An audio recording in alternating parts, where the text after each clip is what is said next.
Hello students, welcome to Nihar's mathematics.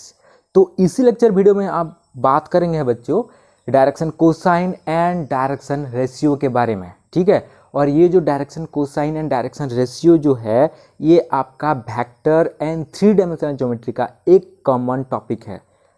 ठीक है, और ये एक बहुत इम्पोर्टेंट टॉपिक है क्योंकि आगे जब आप 3 डायमेंशनल ज्योमेट्री में आप जाओगे वहीं पे प्लेन की इक्वेशन में, स्ट्रेट लाइन की इक्वेशन में, आगे जितने भी टॉपिक हम पढ़ेंगे वहीं सभी में आपको ये direction cosine and direction ratio का यूजेस होगा। ठीक है ना, तो इसलिए आप इससे ज़्यादा अच्छे से समझिए क्योंकि आगे आपको ज़्यादा दिक्कतें नहीं होगा। ठीक है, और ये एक ऐसा इंटरेस्टिंग टॉपिक है, ठीक है, क्योंकि ये वेक्टर एंड 3D जो है ये दोनों इंटरकनेक्टेड है। अगर वेक्टर आपको आता है तो आप 3D आसानी से कर सकते हैं, अगर आपको 3D आता है तो आप वेक्टर के आसानी से कर सकते हैं। तो अभी हम फिलहाल तो वेक्टर चल रहा है ना, तो वेक्टर को अच्छे से कीजिए ताकि हमें 3 डायमेंशनल ज्योमेट्री में और मज़ा लगेगा। ठीक है, प्रॉब्लम करने में ज़्यादा दिक्कतें नहीं होगा और ज़्यादा इंटरेस्टिंग लगेगा। ठीक है, क्योंकि देखो बच्चों direction cosine and direction ratio जो है क्या है, मान लो ये है आपका कोऑर्डिनेट सिस्टम। ठीक है, ये आपका एक्स एक्सिस ओ एक्स यानी X axis, Y axis and ये दिस जेड एक्सिस। ठीक है, अगर कोई वेक्टर दिया हुआ है ओ पी वेक्टर, ठीक है, अगर पी का कोऑर्डिनेट जो है आपका एक्स वाई जेड, यानी आप वेक्टर की भाषा में क्या बोलते हैं, ओपी वेक्टर को, ओपी वेक्टर यानी पोजीशन वेक्टर पी को क्या लिख सकते हैं हम, एक्स आई कैप प्लस वाई जे कैप प्लस जेड के कैप। ठीक है, तो हमने तो लिख लिया ओपी वेक्टर यानी पी का पोजीशन वेक्टर।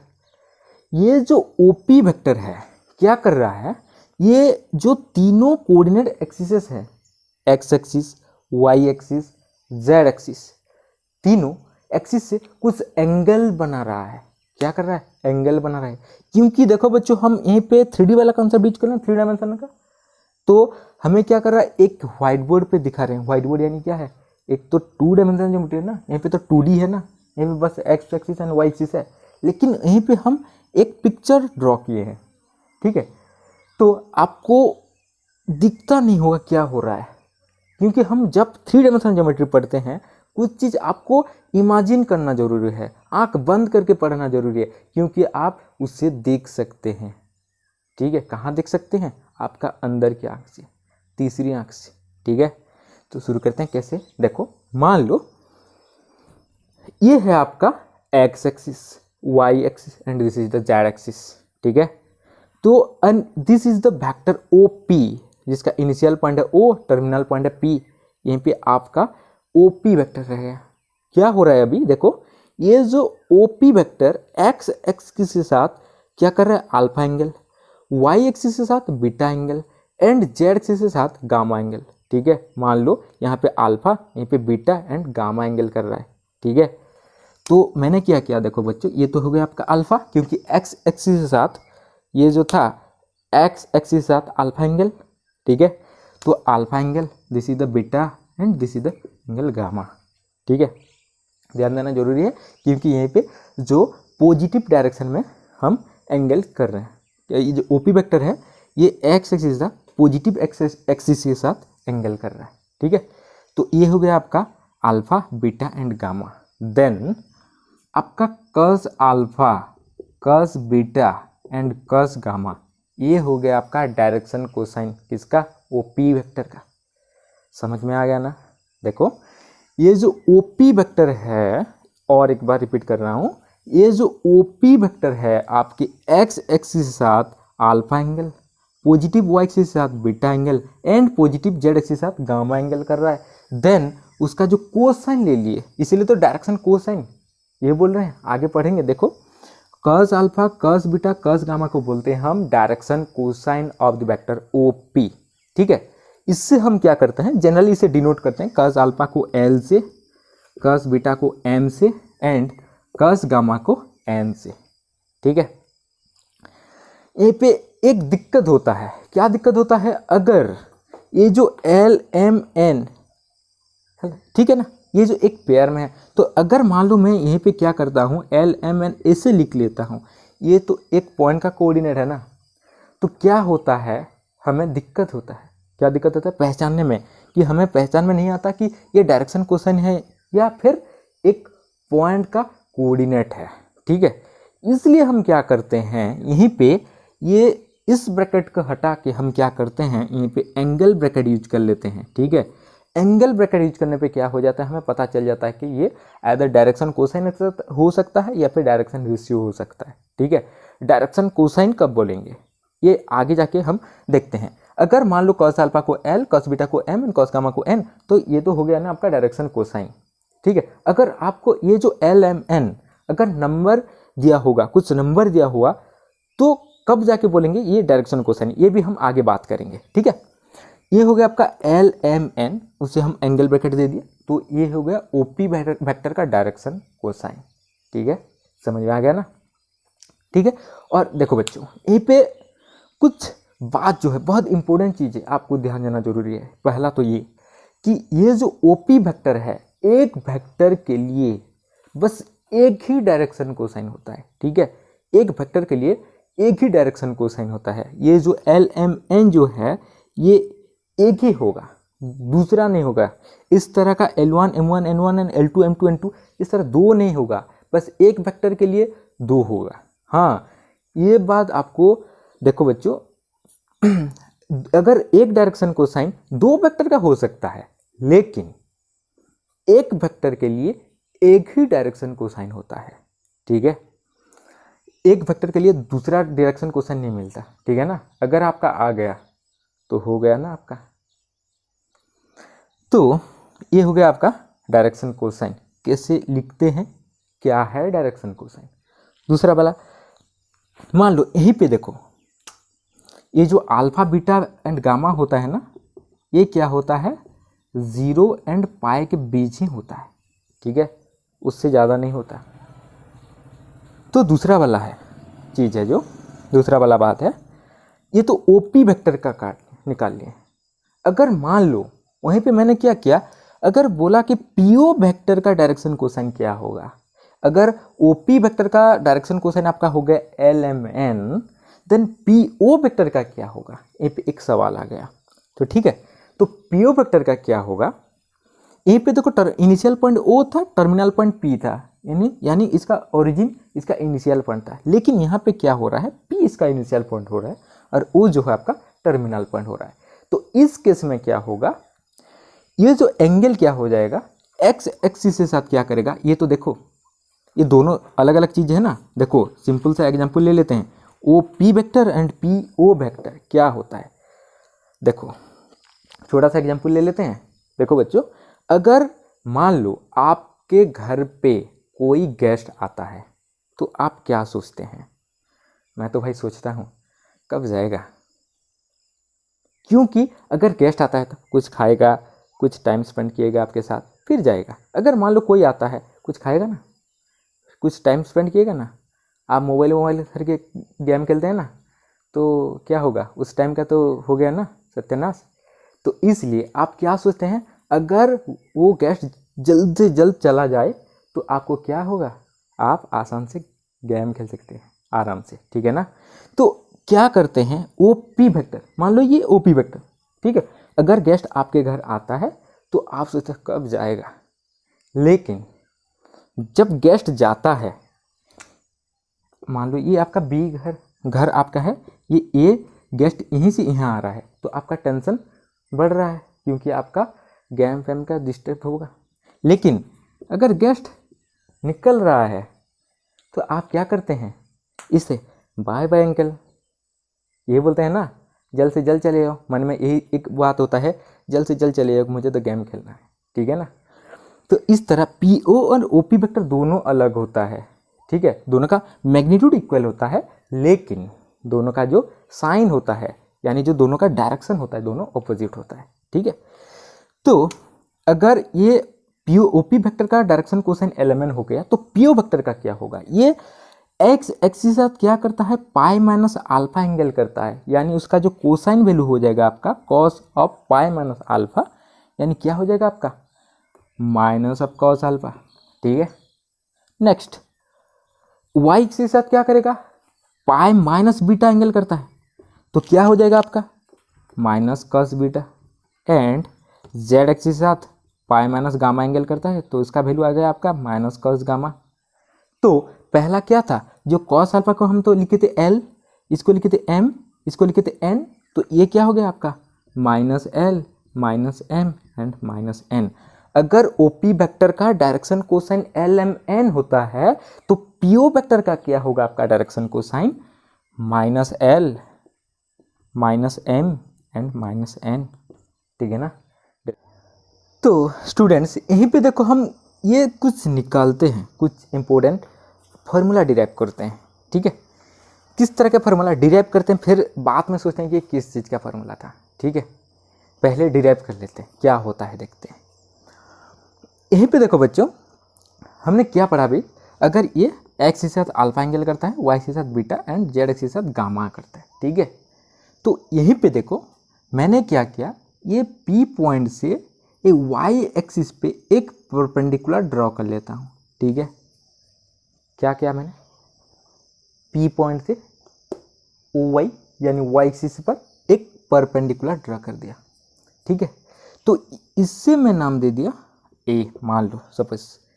यहीं पे क्या हो गया देखो बच्चों, ये जो ओ ए पी एक राइट एंगल ट्रायंगल बन गया, is a right angle triangle. तो यहीं पे जो कस बीटा था, कस बीटा, ठीक है, यहीं पे तो एंगल बीटा है ना, ओ वाला angle P O A angle जो था आपका बीटा एंगल है, और ये ओ ए पी एंगल जो है राइट एंगल है। तो ठीक है, तो कस बीटा को हम क्या लिख सकते हैं, base divided by hypotenuse, base यानी आपका ओ ए, ठीक है, ओ ए डिवाइडेड बाय ओ पी। ठीक है, तो मैंने क्या किया है देखो बच्चों, यहाँ पे एक ओपी वेक्टर को मैंने बोल दिया आर वेक्टर, यानी जो आपका आर का मैग्नीट्यूड होगा ये ओपी का मैग्नीट्यूड होगा, तो हम सिंपली इसे लिख देते हैं ओपी। तो ठीक है, तो कस बीटा यानी ओ ए डिवाइडेड बाय ओ पी, यहीं पे देखो बच्चों ओ ए क्या होगा, ठीक है, ये जो पी का कोऑर्डिनेट वाई वाला कोऑर्डिनेट है, ये क्या होता है आपका वाई होता है ना। ठीक है, तो ओ ए यानी आपका हो गया Y divided by O P को मैंने क्या कर दिया आर लिख लिया। ठीक है, क्योंकि ये जो ओ पी यानी उसका मैग्नीट्यूड था, आर लिख लिया। तो y क्या बन जाएगा बच्चों, y क्या हो जाएगा, y यानी आर कस बीटा। ठीक है, सिमिलरली हम क्या लिख सकते हैं, अगर मैंने ये p पॉइंट से यही बोला था ना मैं x y z एक्सिस, और ये जो वेक्टर था मैंने यहीं से यहीं पे एक परपेंडिकुलर ड्रॉ किया। ठीक है, पहला क्या किया मैंने y एक्सिस को एक परपेंडिकुलर ड्रॉ कर दिया, इस तरह मैं y एक्सिस को भी कर लेता हूँ, x एक्सिस को कर लेता हूँ एंड z एक्सिस को, तीनों एक्सिस को एक एक परपेंडिकुलर ड्रॉ करके इस तरह मुझे निकालना है। तो मैंने बस y एक्सिस को करके लिख लिया, देखा कि y इक्वल्स टू मेरा निकल गया r cos बीटा। तो इस तरह अगर मैं x एक्सिस को कर लेता हूँ, एक परपेंडिकुलर ड्रॉ कर लेता हूँ, और वहीं पे मुझे क्या मिल जाएगा cos अल्फा।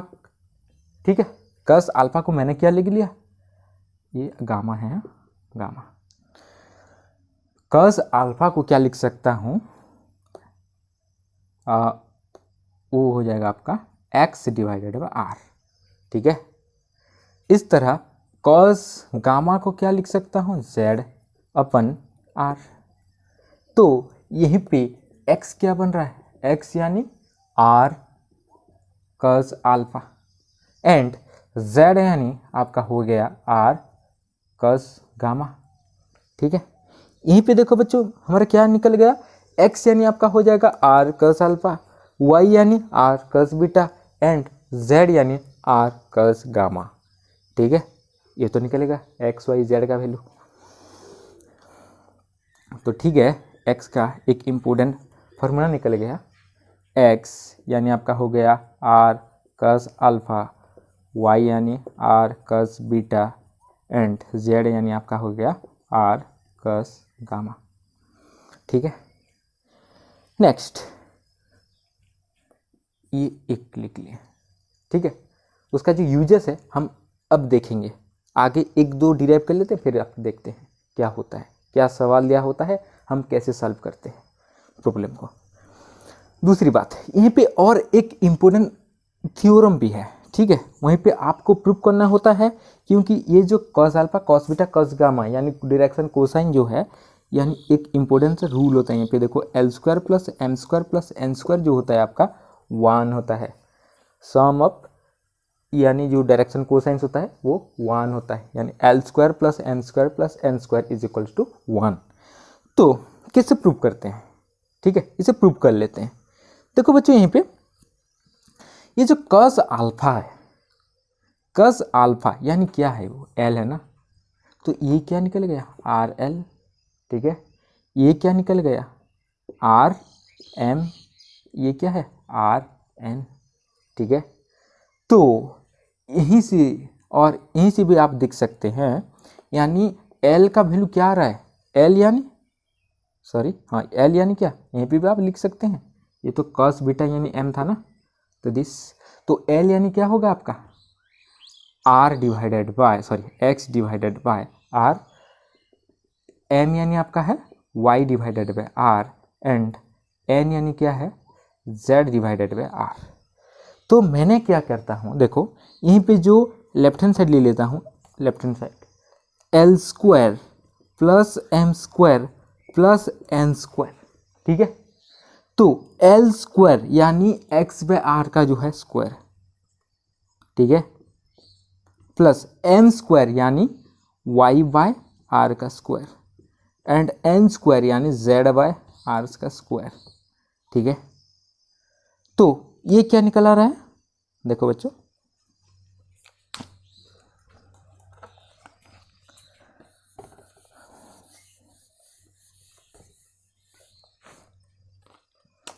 ये x का square by R square, this plus y का square by R square plus z का स्क्वायर बाय आर स्क्वायर।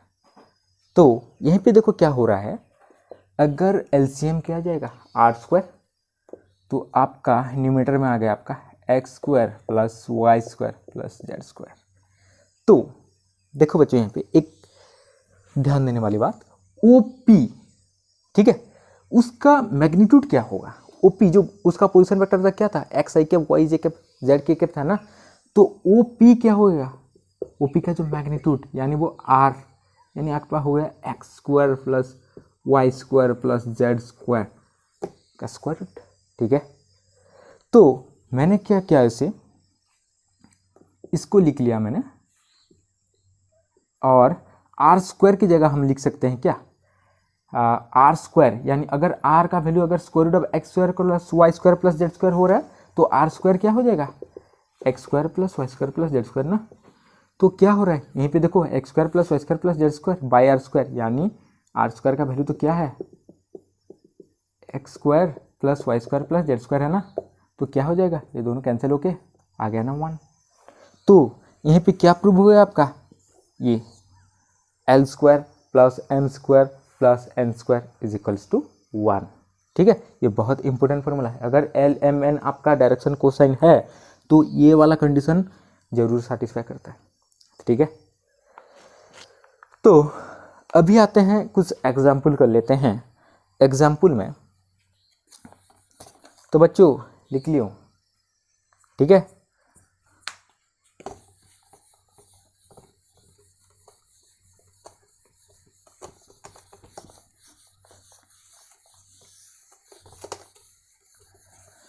तो find the direction cosine of X axis Y axis and Z axis. Question क्या दिया हुआ है, find the direction cosine of X axis Y axis and Z axis. तो X axis का direction cosine क्या होगा, यहीं पे देखो बच्चों,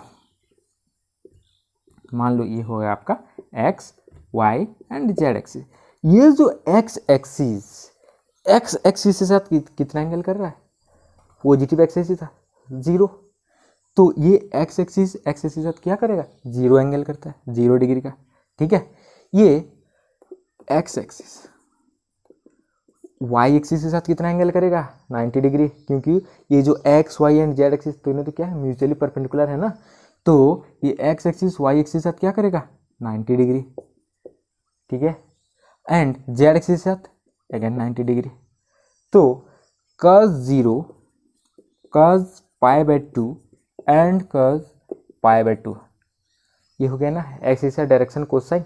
तो क्या हो रहा है, ये cos 0 यानी 1, cos पाई बाय 2 यानी 0, cos पाई बाय 2 यानी 0।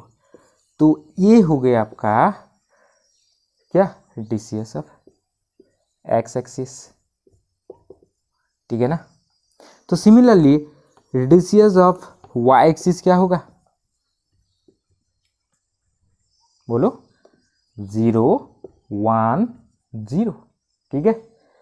तो इस तरह डीसीएस ऑफ जेड एक्सिस क्या होगा,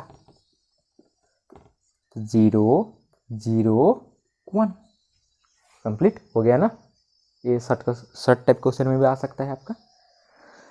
तो एक्स एक्सिस का डायरेक्शन कोसाइन हो गया आपका 1 0 0, वाई से डायरेक्शन कोसाइन हो रहा है आपका 0 1 0, and Z axis direction cosine हो रहा है आपका 0 0 1। तो यहीं पे देखो बच्चों, आप ये भी वेरीफाई कर सकते हैं, क्योंकि देखो हमने बोला ना कि L square plus M square plus N square always 1, ठीक है। तो यही वाला क्वेश्चन में जो एक्स एक्सिस डायरेक्शन कोसाइन हम निकाले, तो जो L का वैल्यू था वो था 1, M का जो वैल्यू था वो 0, एंड N वाला वैल्यू था 0। तो यानी तीनों का स्क्वायर करके ऐड कर दिया तो क्या हो जाएगा, 1 square plus 0 square plus 0 square which is equals to 1। हो गया ना वेरीफाई। तो नेक्स्ट आते हैं बच्चों आपका डायरेक्शन रेशियो पे।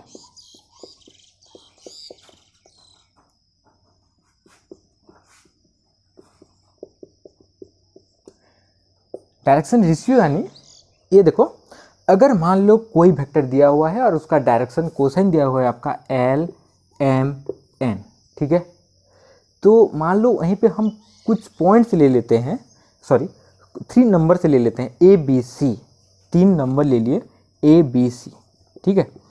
तो क्या हो रहा है देखो, अगर L को A से डिवाइड कर लेता हूँ, M upon B and N upon C, अगर इन तीनों इक्वल हो जाता है, ठीक है, हम इस तरह ABC चूज करते हैं, यानी ABC इस तरह नंबर ले लेते हैं और इसको क्या करते हैं, L से डिवाइड कर देते हैं A को, M को डिवाइड करते हैं B को, एंड N को डिवाइड कर देते हैं C को।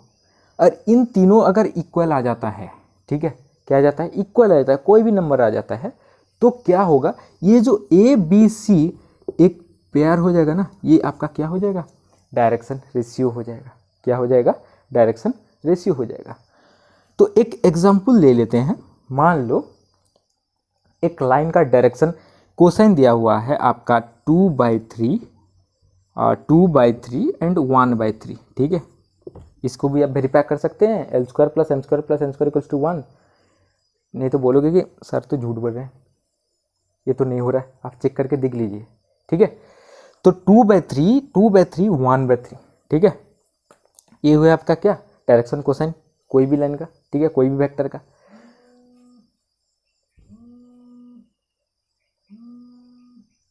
तो नेक्स्ट देखो बच्चों, यहीं पे मैंने क्या किया, ये 2/3/2 इज इक्वल्स टू 2/3/2, ठीक है, विच इज इक्वल्स टू 1/3/1, ये लिख सकते हैं ना। देखो यहीं पे देखो, अगर मैं 2 से डिवाइड कर लेता हूँ, यहीं पे भी 2 पे डिवाइड कर लेता हूँ और यहीं पे 1 पे डिवाइड कर लेता हूँ, तो इन सभी का वैल्यू क्या आ रहा है आपका, 1/3 आ रहा है ना। तो ये क्या हो रहा है, ये तो A हो गया आपका, ये B हो गया आपका, ये C हो गया आपका। तो यहीं पे जो 2 2 1 ये आपके लिए क्या हो जाएगा, एक डायरेक्शन रेशियो हो रहा है। क्या हो रहा है, डायरेक्शन रेशियो हो रहा है इस चीज वेक्टर का, ठीक है, जिसका वेक्टर का जो डायरेक्शन कोसाइन डीसीएस दिया हुआ है क्या, 2/3 2/3 1/3, तो उसी वेक्टर का डायरेक्शन एक रेशियो होगा क्या, 2:1, ठीक है। स्टूडेंट्स अभी देखते हैं जो direction cosine and direction ratio के बीच क्या रिलेशन हो सकता है, ठीक है, दोनों के बीच हम रिलेशन एस्टेब्लिश करते हैं, ठीक है। अगर मान लो डायरेक्शन कोसाइन दिया हुआ है आपका एल एम एंड एन, ठीक है, डायरेक्शन कोसाइन जो है डीसीएस, एंड डायरेक्शन रेशियो क्या दिया हुआ है, ठीक है, डायरेक्शन रेशियो को इन शॉर्ट लिखते हैं हम डी आर एस, ठीक है। तो एक वेक्टर का डायरेक्शन कोसाइन है L M N and direction ratio है, जो डायरेक्शन रेशियो है वो है ए बी एंड सी। तो ठीक है, तो यहीं पे हम क्या पता है, L by A is equals to M by B is equals to N by C, ठीक है। ये तो डायरेक्शन रेशियो वाला डेफिनेशन में है, दिखे थे कैसे होता है। तो मान लो ये आपका हो गया लामड़ा, ठीक है, मान लो इसे हम लामड़ा एज्यूम कर लेते हैं। तो एल क्या हो जाएगा आपका, अगर L by A is equals to lambda, then L को हम लिख सकते हैं क्या, लामड़ा ए, एम को लिख सकते हैं क्या, लामड़ा बी, एंड एन को लिख सकते हैं क्या, लामड़ा सी, ठीक है ना। दूसरा बात, हम बार बार बोल रहे हैं आपको, जो L square plus N square equals to 1, ये अलूज होता है। तो मैंने क्या किया, वही कंडीशन अप्लाई कर लिया, क्योंकि L square plus N square equals to क्या है, 1 है ना।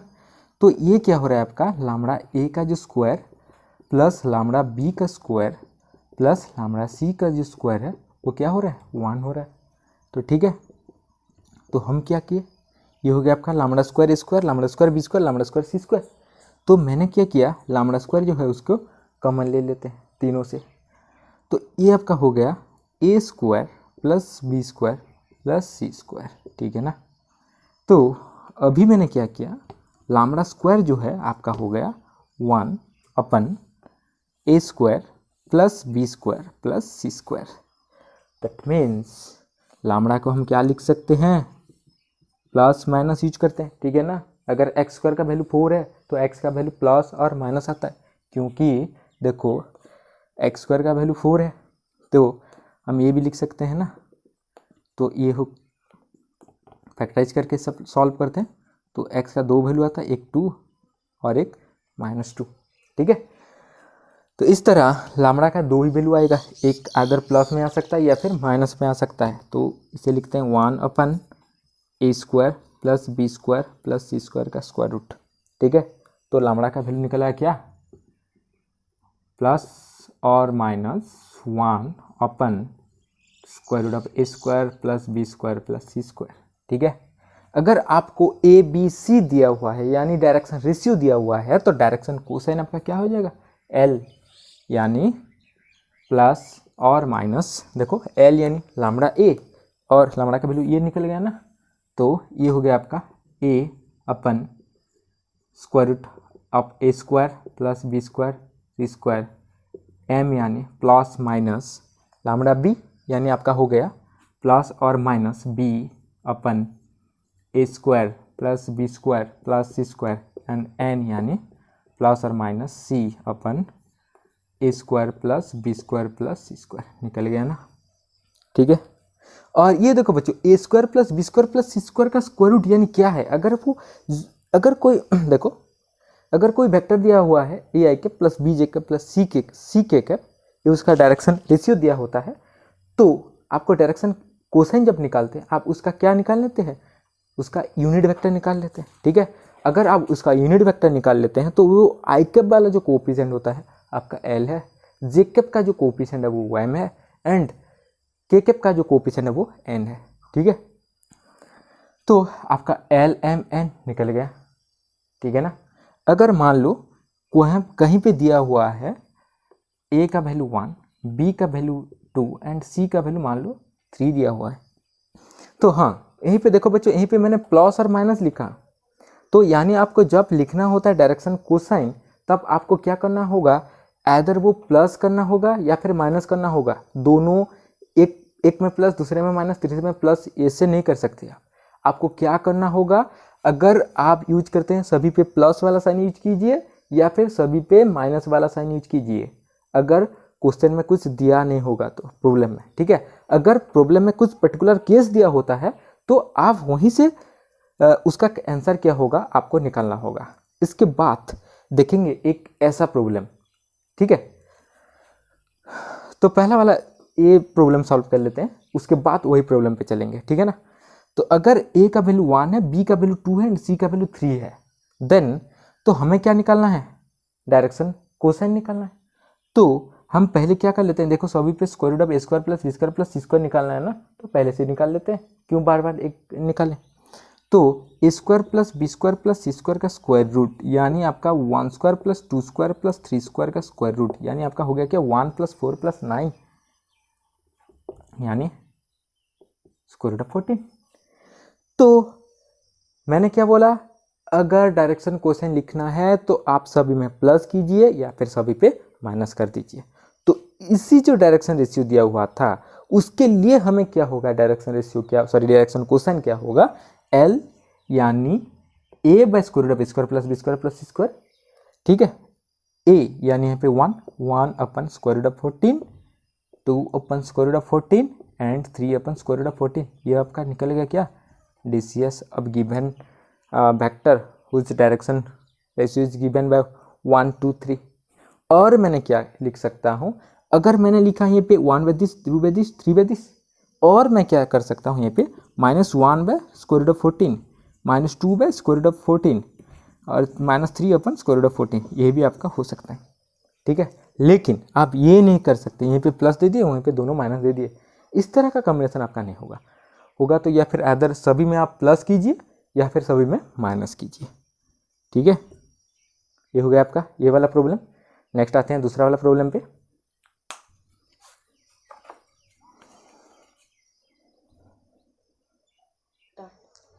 तो यहीं पे एक प्रॉब्लम दिया हुआ है, A vector OP is incline to OX यानी x axis at 45 degree and OY यानी y axis at 60 degree, find the angle at which OP incline to OZ यानी z एक्सिस के साथ कितना इंक्लाइन करेगा, ठीक है।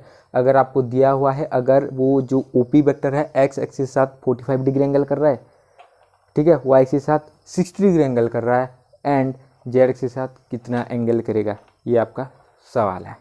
तो इस क्वेश्चन को कैसे सॉल्व करें, ठीक है। तो इस सवाल का सॉल्यूशन क्या होगा देखते हैं, ठीक है। सिंपल सा सवाल है, वही वाला मैंने तो बार बार बोला है ना, L square plus M square plus N square equals to 1, इसी वाला ट्रिक से हो जाएगा आपका यही सवाल का सॉल्व, ठीक है। तो L यानी आपका क्या है, कॉस अल्फा, अल्फा यानी x एक्सिस के साथ कितना एंगल कर रहा है, यहाँ पे अल्फा तो दिया हुआ है क्या 45 डिग्री, तो आपका हो गया क्या cos 45 डिग्री, तो आपका निकलेगा क्या 1 बाय स्क्वायर रूट ऑफ 2 और 1 upon square root of 2। m यानी cos बेटा यानी आपका हो गया क्या cos 60 डिग्री, cos 60 डिग्री यानी क्या 1 अपन 2 एंड n यानी cos गामा, वही तो हमको निकालना है गामा का वैल्यू, ठीक है। तो ये हो गया आपका L M N, ठीक है। हाँ, यहीं से हमें क्या करना है, n का वैल्यू निकालना है। n का वैल्यू जब निकालते हैं उसके देखते हैं तो गामा क्या हो जाएगा, तो L square plus M square plus N square is equals to 1। L square यानी 1 अपन स्क्वायर रूट ऑफ 2 का स्क्वायर, 1 अपन 2 का स्क्वायर प्लस N स्क्वायर यानी हमें तो निकालना है N स्क्वायर का वैल्यू, तो ये गया आपका 1। तो 1 अपन स्क्वायर रूट ऑफ 2 का स्क्वायर हो रहा है, ये क्या हो जाएगा आपका 1/2 plus 1/4 plus N square is equals to 1।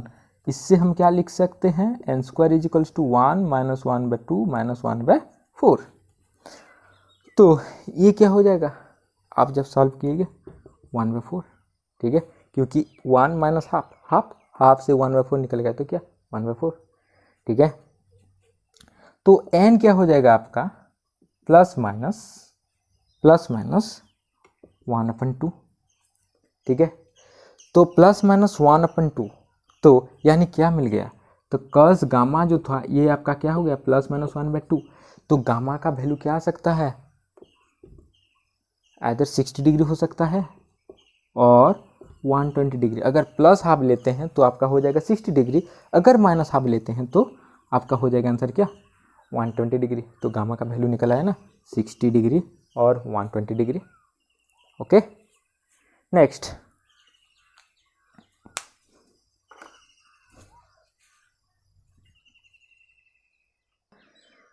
तो देखो स्टूडेंट्स, यहीं पे अगर कुछ पॉइंट दिया होगा तो x1 y1 z1, एक पॉइंट दिया हुआ है A एंड दूसरा वाला पॉइंट बी है, उसका कोऑर्डिनेट है x2 y2 z2। तो एक का पोजीशन वेक्टर क्या होगा, x1 i cap plus y1 j cap plus z1 k cap, and B का पोजीशन वेक्टर क्या हो जाएगा, x2 i cap plus y2 j cap plus z2 k cap. A का पोजीशन वेक्टर निकल गया, B का पोजीशन वेक्टर निकल गया, तो ए बी का भी निकाल सकते हैं हम। ए बी का पोजीशन वेक्टर यानी क्या है, position vector of B minus position vector of A. तो यहीं पे आपको क्या मिल जाएगा, x2 माइनस x1 i के plus y2 minus y1 j के plus z2 minus z1 k के। तो यहीं पे जब ए बी वेक्टर दिया हुआ है, ठीक है, ये तो मिल गया क्या, x2 minus x1 i cap, y2 minus y1 j cap, z2 minus z1 k cap. तो ए बी वेक्टर निकलेगा क्या, x2 minus x1 i cap, y2 minus y1 j cap and z2 minus z1 k cap. तो ये जो उसका direction cosine क्या होगा, D C S of vector A B is equals to क्या हो जाएगा आपका, x2 माइनस x1 अपन ये ए बी का मैग्नीट्यूड, ठीक है, y2 माइनस y1 अपन ए बी का magnitude and z2 minus z1 अपन ए बी का मैग्नीट्यूड, ठीक है। ये हो गया आपका डी सी एस निकाल लिया, ठीक है।